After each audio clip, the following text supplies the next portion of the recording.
Greetings, listeners. Howard and I spoke with a very special guest based in the UK. He's a private equity and law firm executive with investment banking and PE investment experience in law firms, plus law firm operational turnaround experience. We discussed the challenges and risks of UK law firms receiving PE investment, why large law firms haven't, and what our guest would do if he built a PE-backed law firm from scratch, and more. Enjoy. Welcome, everyone, to the Future is Bright podcast. My name is Chris Batts, and joined by my co-host, Howard Rosenberg. Howard and I are at the center of law firm talent and strategic growth here in New York City. Howard is a partner and the head of talent intelligence and acquisitions at Barrett & Brunel, and I advise and facilitate corporate law firm mergers at Columbus Street. And today, we have a very exciting guest, Adil Taha, private equity executive of Taha and Watmo. Adil, welcome to the podcast. Thank you, Chris. Hello, Howard. Delighted to be here. Adil, would love to jump in with our audience, helping them understand your background that Howard and I are delighted to talk to you about. So we understand that you have 8 years of investment and banking experience at Merrill Lynch and HSBC, correct? Yes, started my economic graduate out of university and started my real career, I guess, in the investment banks. Actually started at a British investment bank called the Royal Bank of Scotland, and then moved across to Merrill Lynch, which is obviously a big US investment bank. Did time as well at HSBC and NatWest Capital Markets. So that was very much part one of my career. Around 7, 8 years in the investment banks, specializing in sort of special projects and operations. And so, just to give my audience context, you're in the UK, correct? Explain and help us understand your accent. Yeah. So, in the UK, born in a place called Liverpool, which is the northwest of England. It's a strong character city, I think it's safe to say, in terms of heritage, background, Irish mother, Middle Eastern father. Sort of moved to London from a career perspective when I was about 22. So that was around 14 years ago. So I've predominantly been working in London throughout that time, either for investment banks, private equity funds, or law firms. Since COVID, there's been a slight more degree of being able to be flexible, doing a couple of days now remotely from home, which is new, but seems to be working just fine. And are you a big Liverpool football fan? Yeah, I am. Probably won't get into sports on this podcast, but yeah, I'm a big Liverpool fan. So I understand that you got into private equity in 2019. Help my audience to understand a little bit about the deals and transactions you worked on. Yeah, so I was actually I was headhunted by a PE fund when I was at NatWest Capital Markets to come in, and their primary sort of reason for contacting me was that they were about to potentially do a deal on a law firm, but they didn't know how to value it or assess it. So I knew the founder of the private equity fund as a friend, so he sort of knew what my skill set was from a data deal point of view. We had an off the record chat. He then convinced me to leave my investment banking career and come in and run that deal for him. So the main deals I've done, so that was the first deal. This was back in 2019. So this was well before private equity took a real interest in UK legal. That was very much a distressed deal. That was a law firm that is, certainly over in terms of its expenditure. It overdone it for the last couple of years. Huge office rent, overpaying partners, overpaying equity partners, not really focusing on the efficiency wins, looking at top line and not bottom line. And they had traded themselves into real trouble, and they required a external investor to come in and rescue them. So that was, I cut my teeth from a legal perspective in a very high pressure, distressed sort of £15 million London law firm, which really specialized in international clients from a private client perspective and very high net worth residential property deals. And then from then on, I've managed to kind of work through the next sort of 8-9 years in legal and managed to be behind a few of the deals that you would have read about from a supporting or consultancy perspective.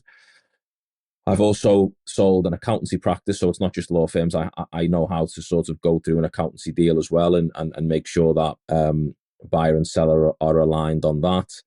And then from a law firm perspective, I've held several C-suite roles, mainly as COO, given my operational background and commercial background, um, in quite a few UK law firms as well. And so, Adel, what are you seeing in the marketplace? Because I think you're kind of involved more on the consumer end of the industry. Is that right? As opposed to the full service big law firms. No, no. I've never worked in a consumer firm. I've actually all my time in law firms has either been in full service firms or firms that are sort of specialized in one area of the market. For example, litigation. I'm well versed in the consumer space because of my um, sort of studying of the private equity deals that happen in the UK. So in terms of the consumer law firms, I'm well aware of the deals that have happened and the intricate sort of details of those deals. And I've spoken to some of the senior guys in those firms to understand, why a private equity deal works so much better for a consumer firm than it does a full service commercial firm. But I've never actually worked in a consumer firm. All my time has been in the full service commercial space or the pure litigation, commercial litigation space. Yeah. It, let me ask you, Adil. So, um, I guess just kind of jumping into the meat of the conversation, where does private equity genuinely create enterprise value in law firms versus just simply doing financial engineering?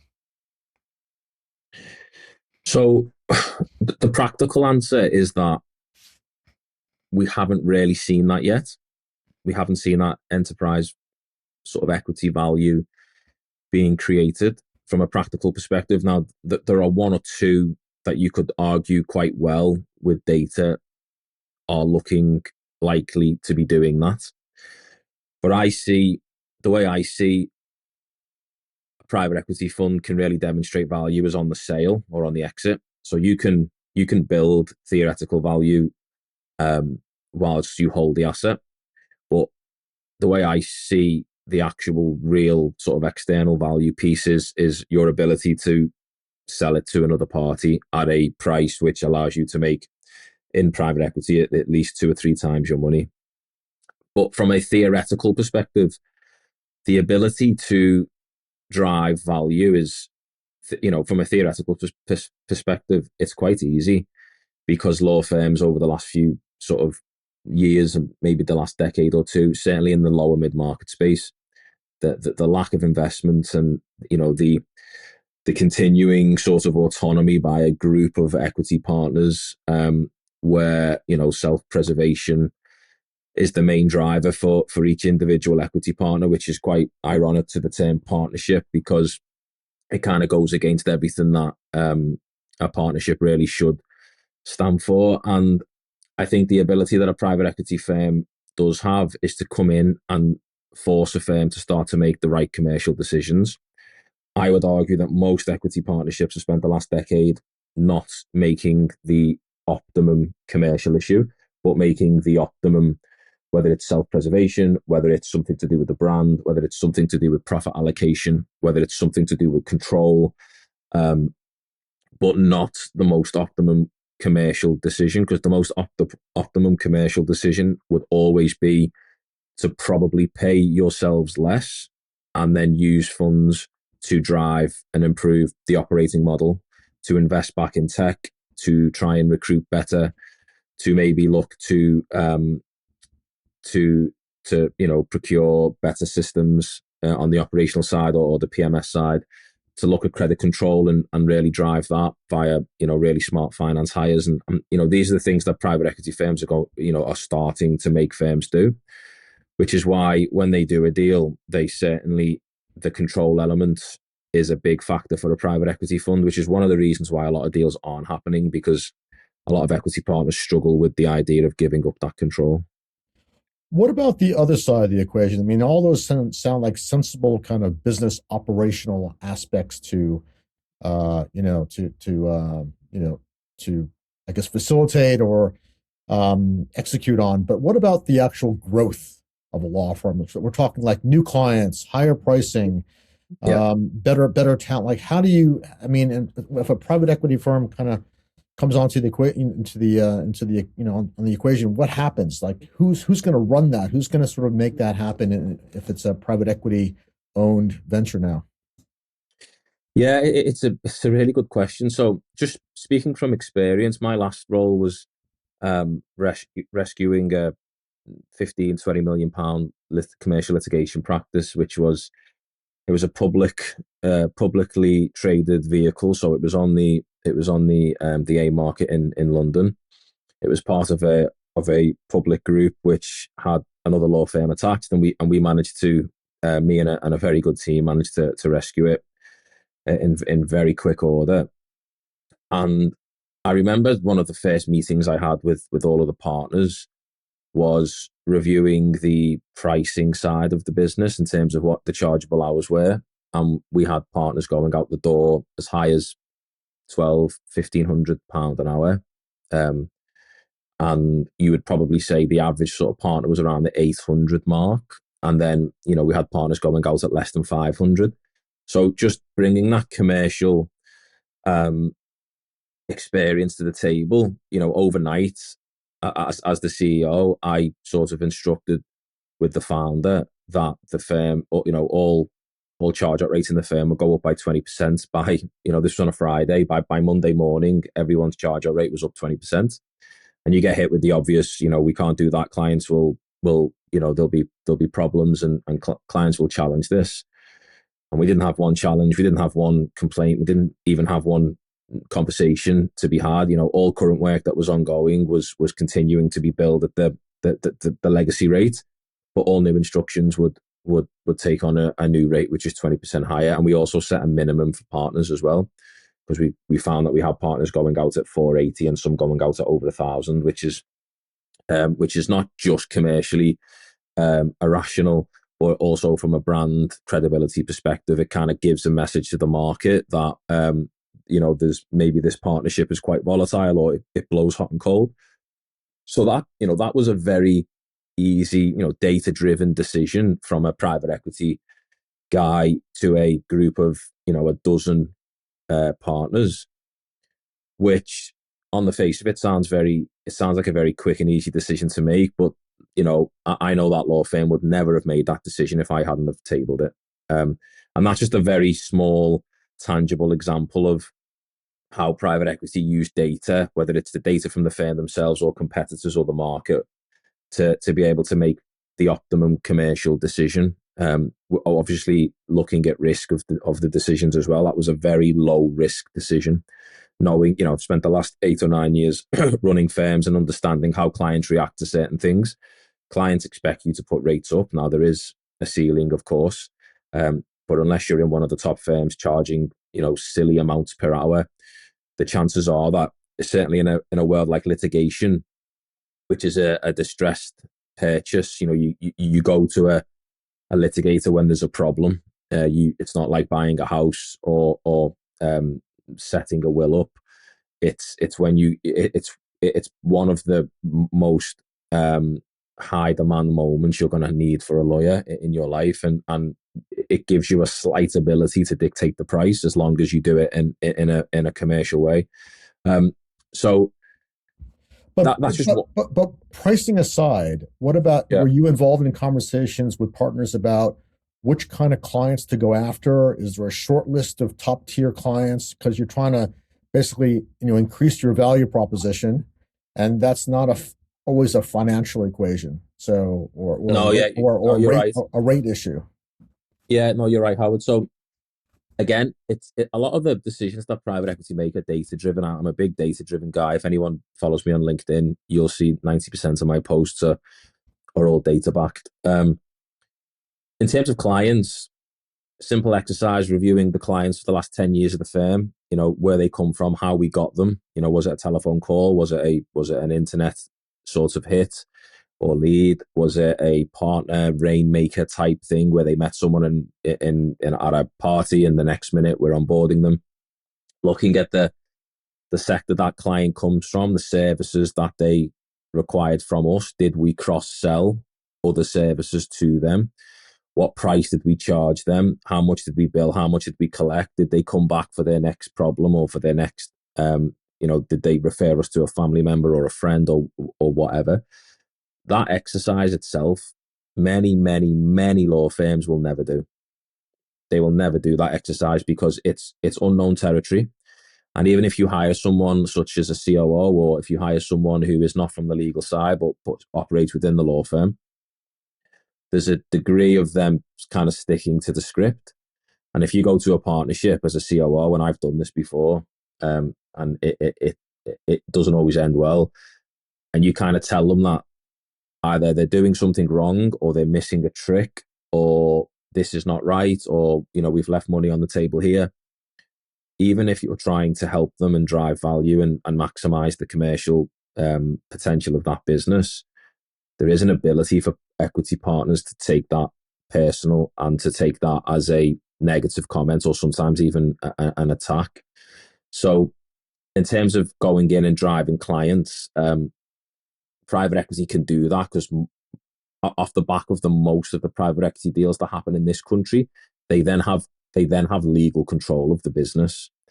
So doing it as an employee can sometimes end in difficult conversations with partners, but doing it as the new owner of the business, it gives you a little bit more leeway to be able to throw your weight around. So doing those client reviews, and there'll be a handful of clients and firms whereby they do an awful amount of work, paper pushing work, optimizing a lot of junior time. And then when you actually look at the commercials of it, in terms of, we had 6 juniors on this matter billed at this rate, but we had to write off this amount of time because the client wouldn't pay. And what we billed, we actually only collected 88% of it. And by the time you do all the commercial maths, you realize that you're actually either losing money or just washing your face with certain clients. And what we're starting to see now in the UK is the really smart law firms like Shoesmiths, they're actually exiting sectors.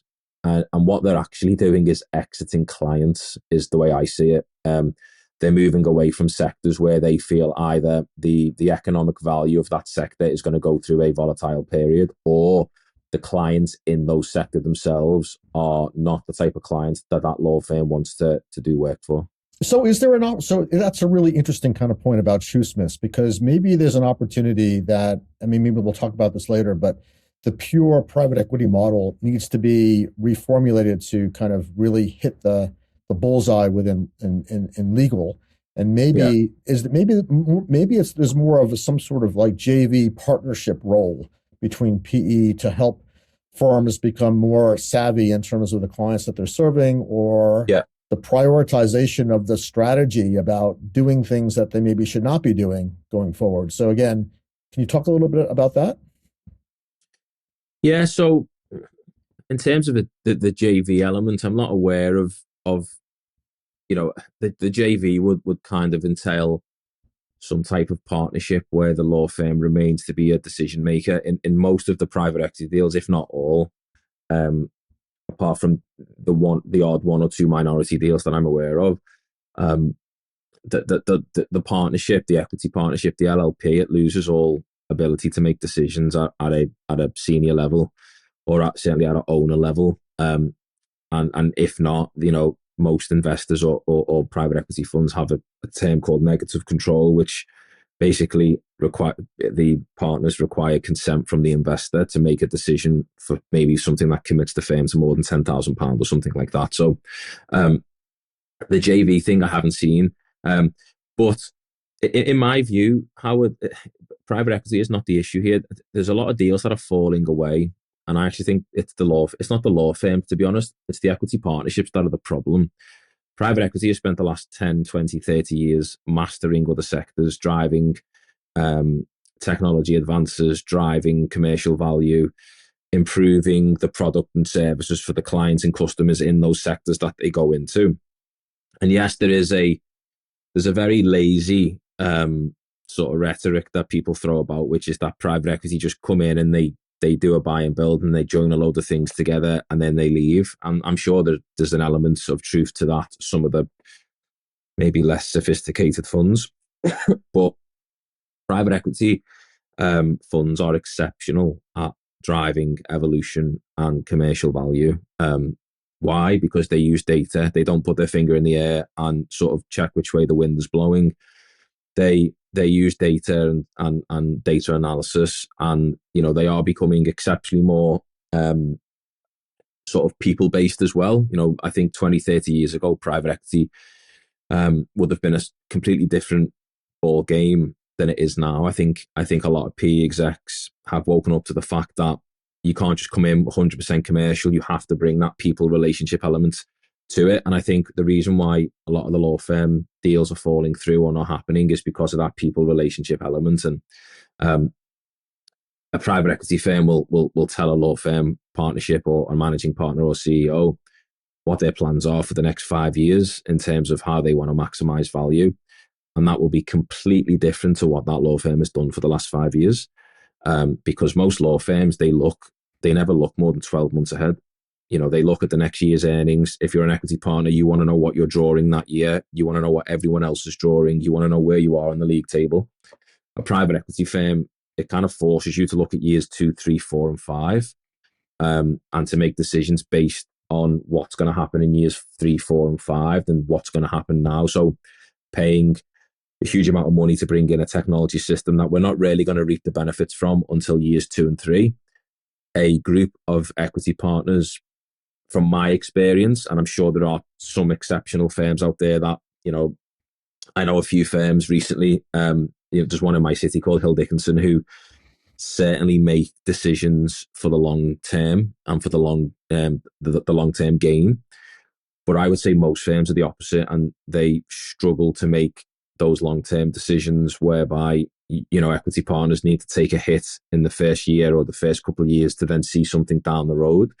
So I think private equity are struggling with that, and I think the reason why deals fall through at the 11th hour is because there's a mismatch between private equity firms looking down the road to try and get partnerships to see what is possible, and Adil, what partnerships are willing to take at the moment. so let's talk about private equity as they're assessing law firm investments, but not necessarily on the front end, because you're saying a lot of those deals aren't being done because the UK has had this long history already of PE investments in law firms. As compared to the US, that's just beginning to look at it. What risks in law firm investing do most PE funds underestimate in years like 3 and 4? So they've owned the law firm. It's been a couple years, 3 or 4 years of experience, but like, what are those risks that they're underestimating? Well, the biggest risk is actually on day one. There's a saying in private equity, which is you make money on the way in. So the biggest risk, I think, for private equity firms, apart from obviously if you're buying the wrong company or backing the wrong team, that's obviously a catastrophic risk. But overpaying for the asset on day one is actually the biggest risk, because then if you overpay on day one, the next 5 years are going to be very painful. Mm-hmm. Because if you've overpaid on day one, that probably means you've overpaid the exiting parties, which is the equity partners, which never helps. So let's jump into that notion of overpaying. What are you seeing that's necessarily overpaying? And you could speak on multiples if you want. Yeah, so I'm aware of most of the multiples that get paid for, just because I tend to know people who work in the funds or the law firms themselves, and you'd be surprised how people like to kind of give away a few of the trade secrets. And I think the first couple of years, so you're talking sort of 2021 to 2022, it was very much paying between 7 and 9 times EBITDA, and last 12 months revenue, normalizing partner salaries, finding a way to get to a profit level, applying a multiple, looking at obviously debt and cash in the bank and all these other things, and then coming up with an enterprise value, then determining how much is rolled and how much is paid out, how much stake the new investor takes. I would say nowadays, as in, I'm aware of a deal that happened this year, in the summer of this year, where the EBITDA was actually portioned up. So instead of looking at EBITDA as one building block, they looked at it as multiple small blocks. So let's say you have a 5 million EBITDA.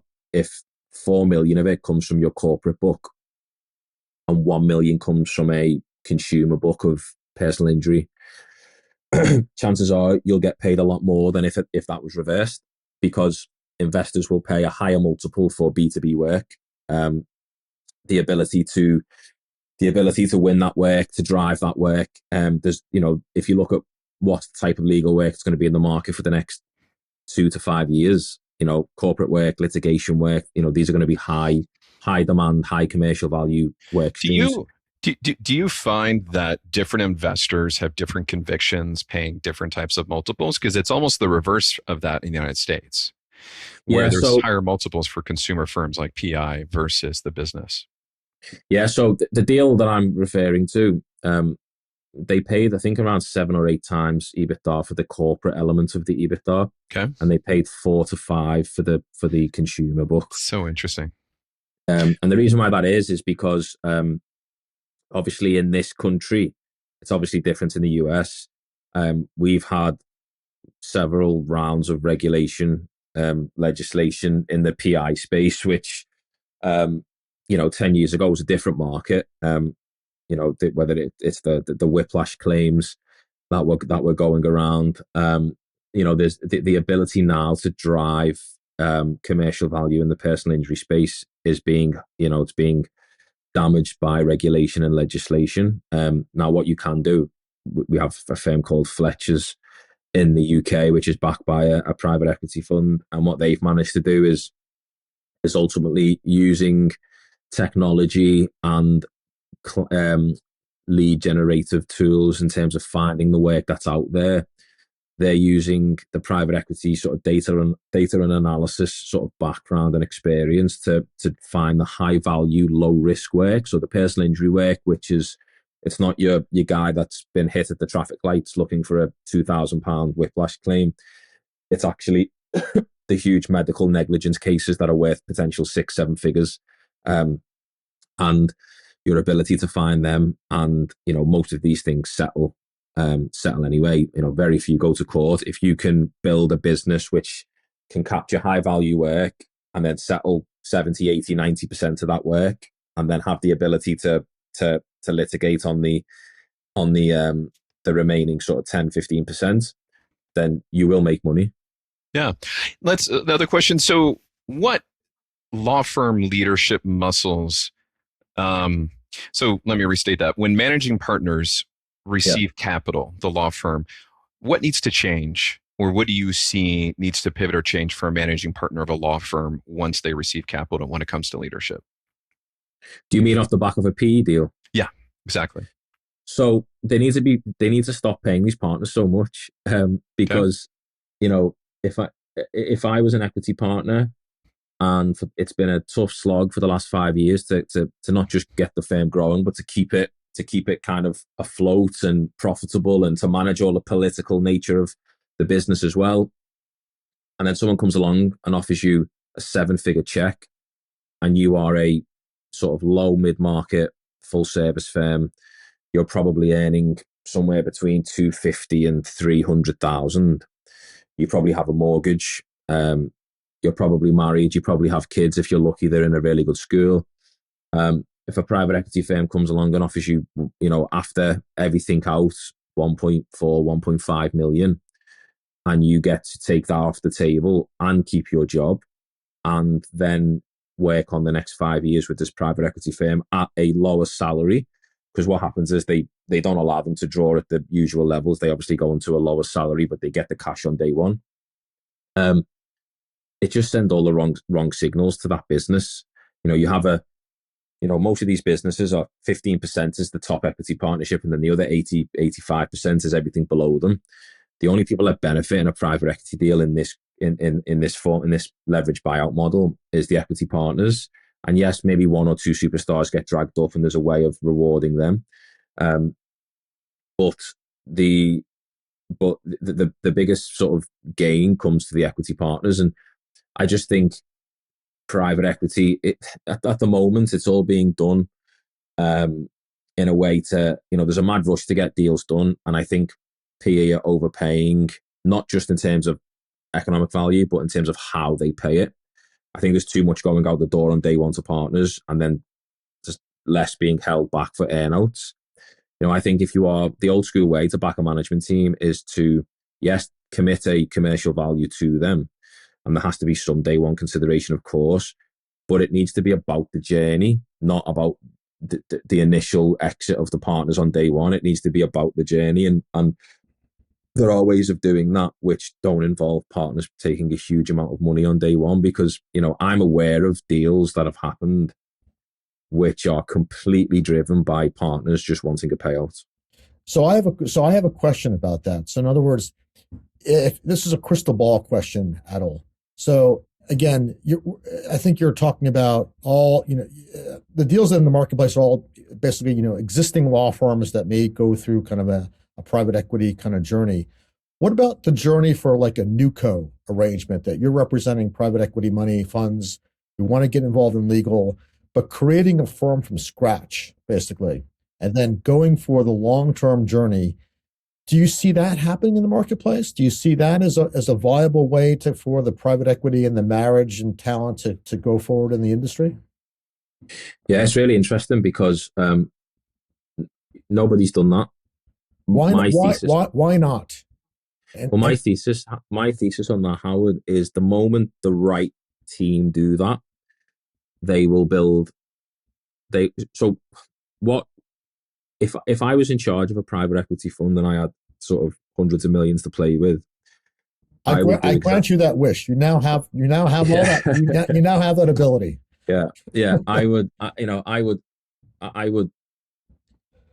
would be starting something from scratch. And you look at Quinn Emanuel landed in London, I think 10 or 15 years ago, and they've managed to build a £300 million firm in that time. How have they done that? Because they have, they make the right commercial decisions. That is an aggressively commercial business.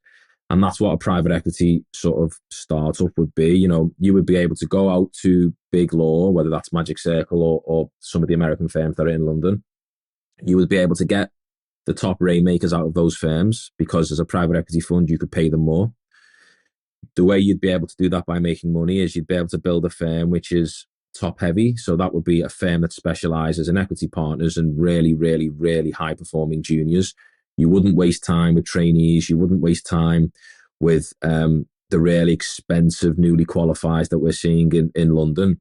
It would be a top heavy, almost mercenary firm, which is led by partners, equity partners, and really, really senior high ability associates. And what you would do is you would focus on the one or two areas that we know legal always make money in: corporate, commercial, and litigation. And you would go and you would very quickly just build almost like the Avengers in that space. And what you would find is, because you're not losing money at the bottom in terms of trainees, newly qualified, you'd probably outsource all the operations, because I've just rescued the firm by outsourcing the entire, we didn't have any operational staff. It was all taken care of by a firm called Kindleworth, who are brilliant, by the way. And they, and what you would have is probably a 60% margin business. You would be able to pay partners, 45, 50% of what they generate, whereas in the market now, it's obviously a bit less. So if you've got a partner at, say, A&O, who does £10 million worth of client fees, he's probably getting paid 3 to 4 million. If you go to that partner and you can say, well, you can come to this business, have a controlling stake, be backed by a grade 1 private equity fund or family office or whatever it may be, and you're only going to be surrounded by people who think and act like you. You're not going to put up with all of the nonsense that you have to do in terms of juniors and training and all these other things. Just going to be... There's no nonsense in law firms. You know that. Yeah, exactly. So I think a private equity firm would be able to twist the arm of some really highly credible people. And, if you managed to get 20 partners across the line in the first 18 months, and the average revenue per partner that they were bringing in was 5 million, which is not a lot in London. You have partners in London that do 10, 20 million. But if you manage to kind of get an average of 5 and you get 20 partners across the line, it's £100 million business. That puts you in the top 50 in the UK overnight. And it's not just revenue then, it's based on profitability. You'd be in the high margin spaces, the corporate work, the commercial work, and the litigation work. the work that allows you to go out, partners be charged out the door at exceptionally high rates. So what's your prediction? Is it going to happen soon? Is it going to happen in 2026? Yeah, I don't know. I hope so, because I think a bit of disruption is needed. I think all these transatlantic mergers that seem to be popping up at the moment I think that is a sign that London firms are sending to the world, which is, we want to be bigger, we want to be better. Because very few of these partners will be making any day one consideration off the back of these transatlantic mergers. Whereas if they were to sell to a private equity firm, they'd make a load of money on day one, but you would then be owned by a non-legal business. And I think there is some value in doing a deal with a US firm. Overnight, your credibility, the ability to recruit and pay higher salaries and drawings and things, will obviously, if you're a London firm that's done a transatlantic merger, you're probably able to recruit better than a firm that hasn't. But from a commercial perspective, that is a deal that's been done. Any transatlantic merger, now that is a long-term firm. That is a firm that's thinking 10 years ahead. We want to be part of this US business because we understand that they are going in the same direction, or they're going in the direction that we want to go in. The firms that sell to private equity, they're not long-term, because for a fact when you sell to PE, that those people that you have sold to, they're not going to be at the table in 5 to 7 years. There's going to be new people at that table. So that just lends to the fact that it is just a payout deal. But yeah, I think I'm working with a few. We spoke about this a few days ago, Chris, whereby the long-term patient capital model, and I think that is probably, it's not exactly the startup model that you described, Howard, but it's certainly it's closer to that optimum model for a law firm. So you think kind of family money, sovereign wealth funds together with a newco, throw a lot of technology at it, and a recruit at the very top end could be a recipe for kind of greater success in the marketplace. If for those people who do not want to join a transatlantic global mega firm, that could be an interesting option for people. Yeah, because, one thing that does happen when you do the transatlantic merger is obviously the size of the firm. It becomes a colossal size. Your ability as a single partner to add any real value. When a transatlantic firm loses a really high performing, commercial property partner, yes, I'm sure it's not great, and I'm sure everyone would rather the partner stay from a commercial perspective.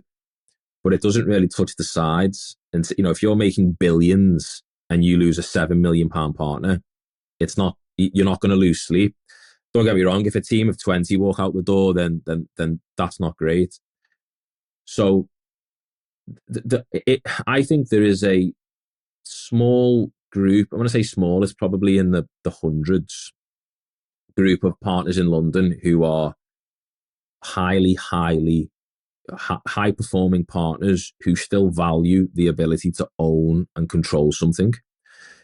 And I think what a private equity or a family office fund could do is give them their wish, which is step out of big law, create, the next, like a Quinn Emanuel, but a completely different model in terms of it's backed by an external investor.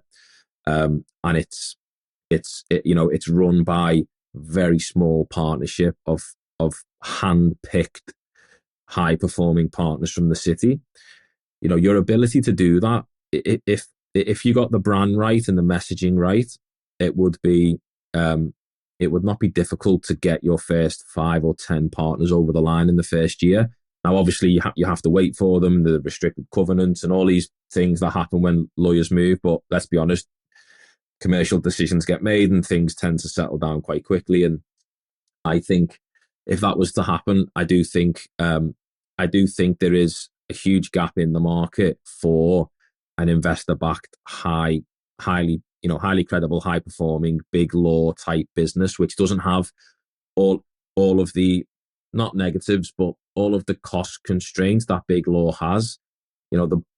it's very bottom heavy in terms of the trainees, the paralegals, the secretaries, the newly qualified, all of the training and learning and development that goes around that.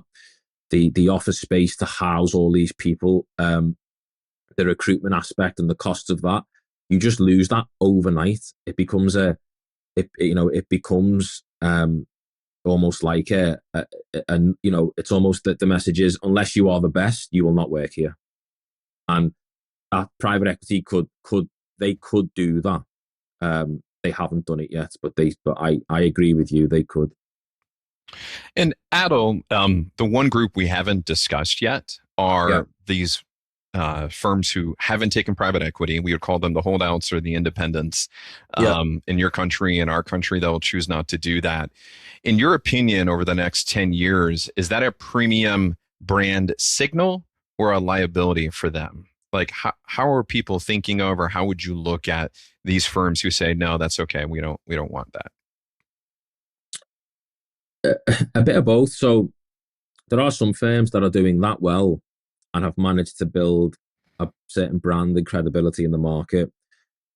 And there is an element of them having really high performing people that don't just make short term decisions, they make medium term and occasionally long term, that are able to control the rising costs of owning and running a law firm, and to control the political temperature of the partnership, where the average partner takes home enough money to keep them comfortable and if not, relatively wealthy.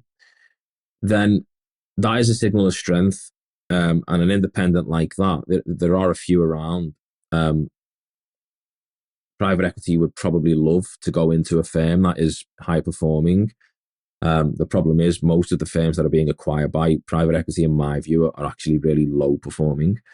And I think there's an ability there for those firms to show strength by not doing a deal.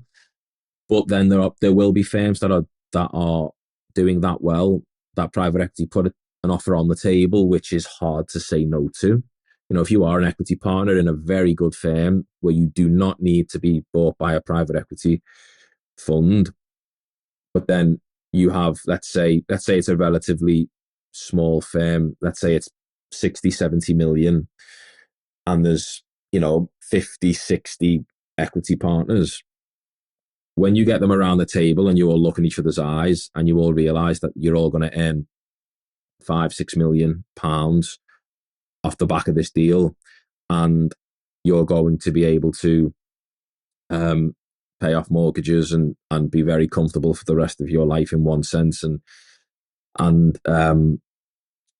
continue to work at the law firm. And the private equity firm is promising that they're not going to change everything overnight. They are going to try and help. They're going to give some degree of autonomy to the partnership. They're saying all the right things.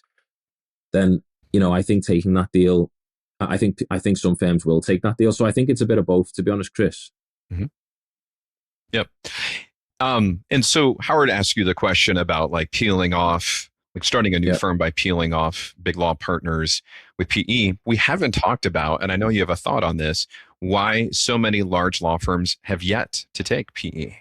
And maybe what you are seeing, I know I've got an investor or two that are looking at this too, but what are you seeing that might be a better alternative for large law firms?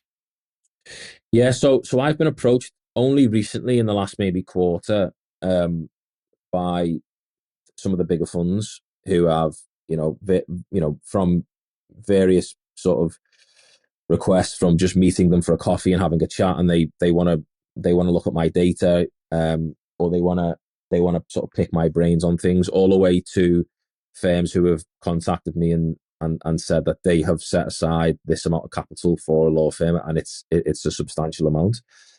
So that wasn't happening 12, 18, 24 months ago. So it is coming. And I think if you look at the last 6 months of press, the press are now almost talking like a big deal is going to happen at any moment. And I think the press make a lot of this up along the way, but I do think there's no smoke without fire as well. So I do think in 26 we will see a big-ish law firm take a private equity deal or an external deal. I actually think it's more likely to be a US firm, which is strange because the ability for a UK firm to do it has been now 15 years or so. I think it will be a US firm. I am aware of US firms, and it's not the ones that get talked about in the press a lot who are looking at it. And there are a couple big-ish firms in the UK, sort of 200 mil that I'm aware, 2 to 300 that I'm aware of, are also considering it. There's no deal on the table, but they're open to it. And you're not talking about buyouts. We're talking about minority investments too, correct?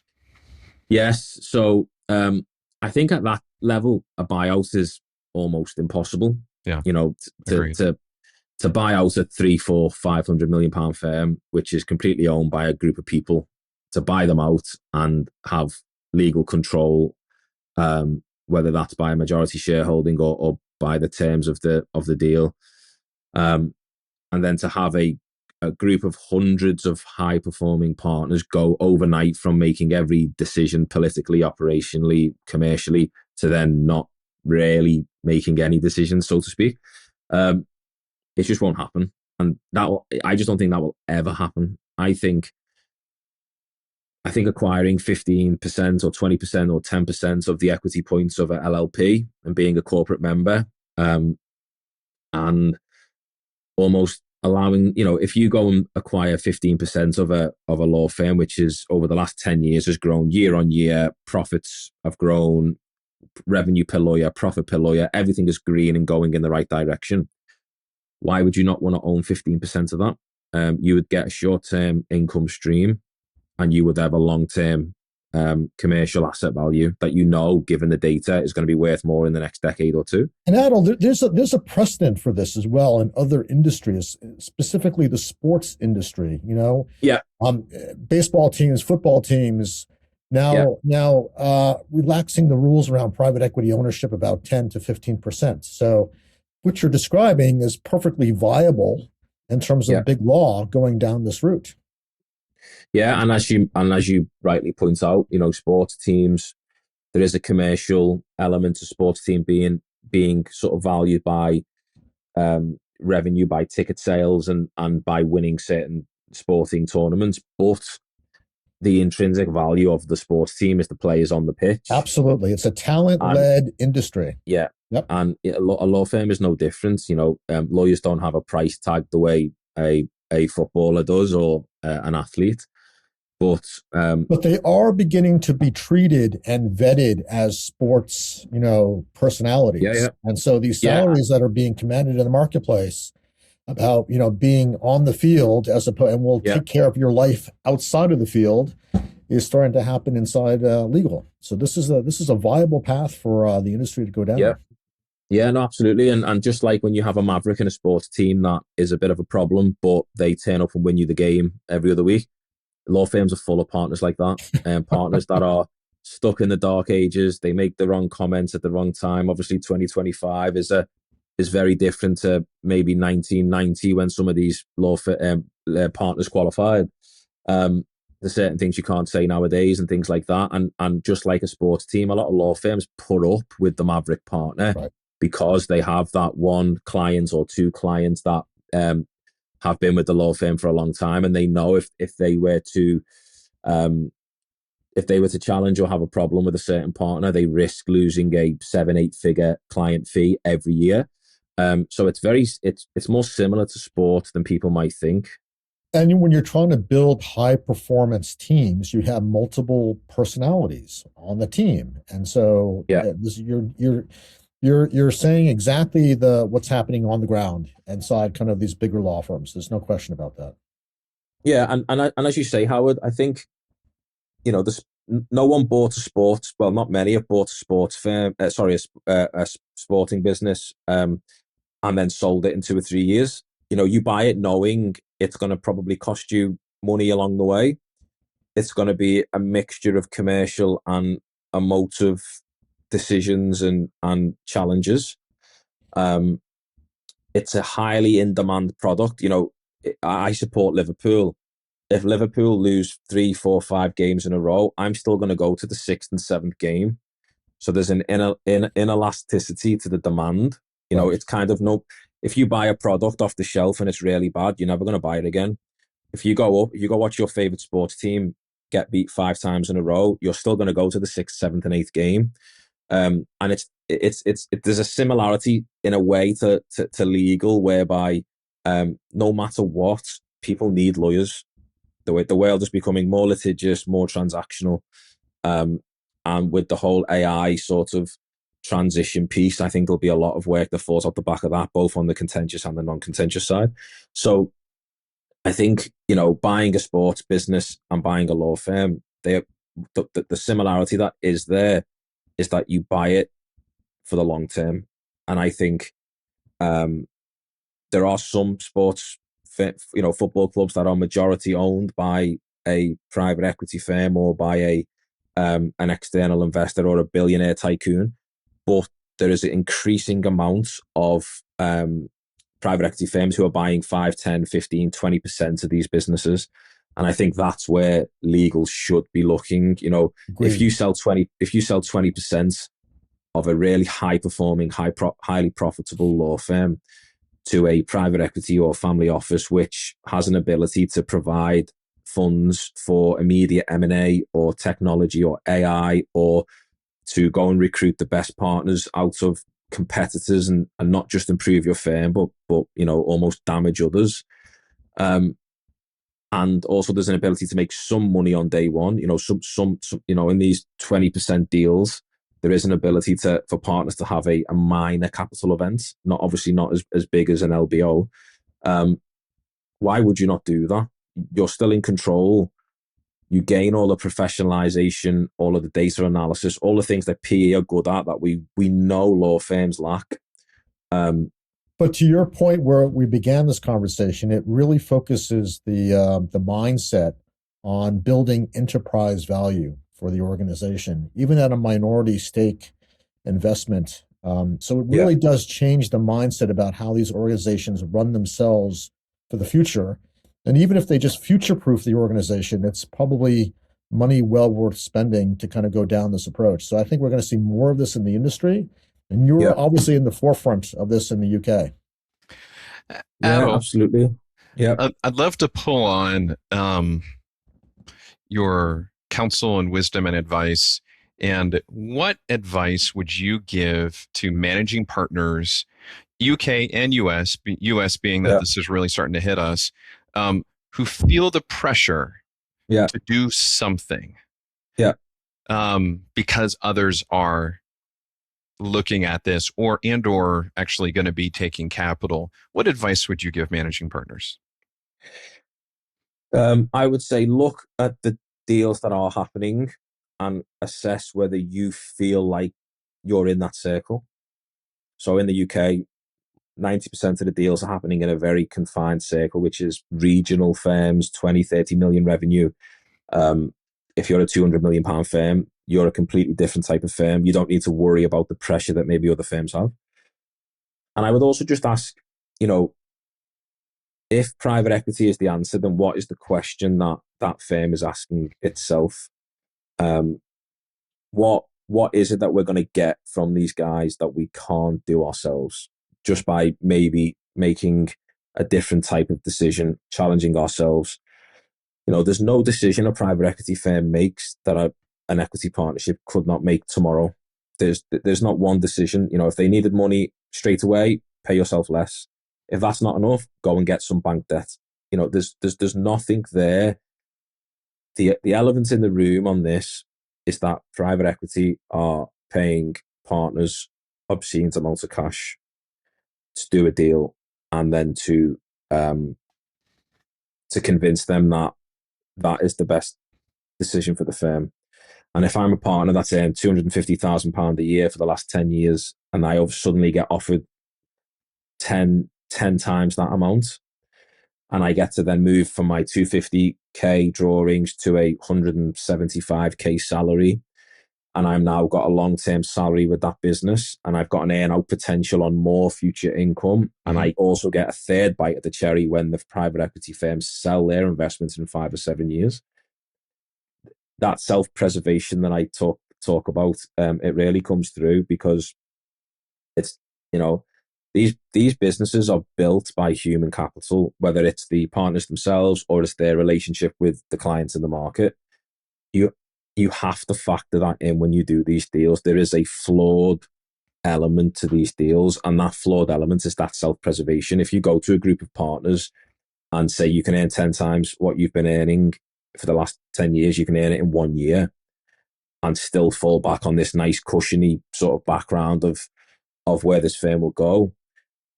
There is no doubt, as we've seen, partners will take that deal. If you look at the data, the firms that have taken that deal are the firms that have really struggled for the last 2 or 3 years in terms of growing the business and managing the rising costs and all these other things. The firms that are making excessive profits and being able to pay partners really well, they're not doing these deals. Not yet, anyway. Thank you, Adil. So please finish this sentence for me. The future is bright because...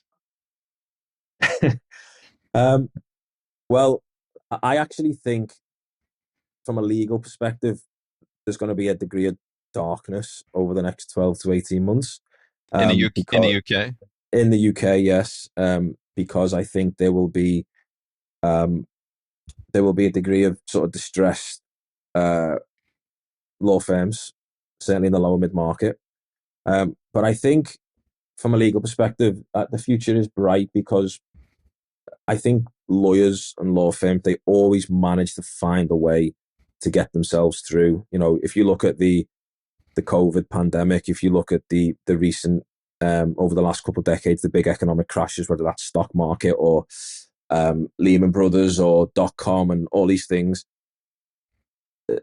law firms, they managed to actually, most of the market managed to make money off the back of big economic shocks or negative things.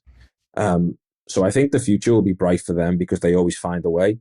But I do think the next 12, 24 months in this sector I think it will be more shocking and disruptive than the last decade or two.